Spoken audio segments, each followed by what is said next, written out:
గతంలో 40 ఏళ్లు దాటిన వారికి మాత్రమే వస్తుందనుకున్న డయాబెటిస్ ఇప్పుడు చిన్నారులను వణికిస్తోంది. షాకింగ్ ఏంటంటే కేవలం 8, 9, 10 ఏళ్ల పిల్లల్లోనూ ఊబకాయం, ప్రీ డయాబెటిస్, టైప్ 2 డయాబెటిస్ లక్షణాలు బయటపడడం, మారిన మన జీవనశైలి, ఫుడ్ అలవాట్లు, ఎక్కువ స్క్రీన్ సమయం, మన జన్యువులే ఈ పెను మార్పుకు కారణమని నిపుణులు హెచ్చరిస్తున్నారు. నేటి పిల్లలు ఎక్కువగా ప్యాక్ చేసిన స్నాక్స్, ఫాస్ట్ ఫుడ్, చక్కెర కలిపిన డ్రింక్స్ తీసుకుంటున్నారు.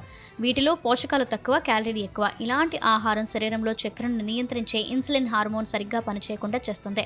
గత దశాబ్దాల కాలంలో పిల్లల జీవన విధానం మారింది. తక్కువ శారీరక శ్రమ, అల్ట్రా ప్రాసెస్ చేసిన ఆహారాలు వినియోగం పెరగడం, ఎక్కువ స్క్రీన్ సమయం ఇవన్నీ కలిసి ఈ ఉబకాయానికి కారణమవుతున్నాయి. వీడియో గేమ్లు, ఆన్లైన్ క్లాసులు, రీల్స్ కోసం ఎక్కువ సమయం కేటాయించడం వల్ల ఆరు బయట ఆడుకునే సమయం పూర్తిగా తగ్గింది.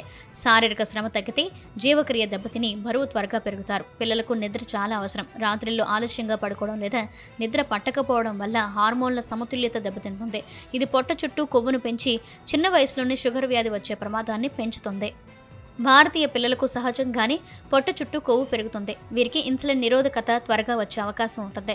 పిల్లలు తరచూ అలసిపోవడం, బొడ్డు చుట్టూ కొవ్వు పెరగడం, మెడ చుట్టూ చర్మం నల్లగా మారడం, ఎక్కువ దాహం లేదా ఆకలి వేస్తున్నట్లయితే వైద్యులను సంప్రదించాలి. పిల్లలు ఆటలు ఆడేలా ప్రోత్సహించాలి. చిప్స్, బిస్కెట్స్, చాక్లెట్స్కు బదులు పండ్లు, నట్స్, పెరుగు, ఇంట్లో చేసిన ఆరోగ్యకరమైన స్నాక్స్ ఇవ్వాలి.